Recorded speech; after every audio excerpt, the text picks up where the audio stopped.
Ayan po mga kabayan, sobrang tuktok po ako. Nasa tuktok ko ng sampalok na to ay nagpapahinga po tayo. At yung kasama ko po nandun po kabayan. Oh.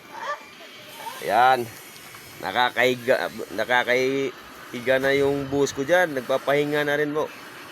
Ayan po mga kabayan. Ayan.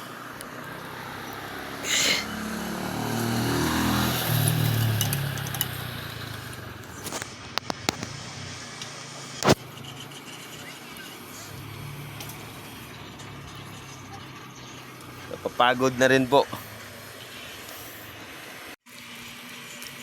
Hello mga kabayan. Dito po tayo ngayon kabayan. Nagpapahinga sa ng sambag. Tuktok ng sambag mga kabayan. Ayan po. Ayan po kami pag magbibinta ng isda. Pag mainita na ay aakyat na ng puno. Pagpapahinga po. Ayan po. Salamat po.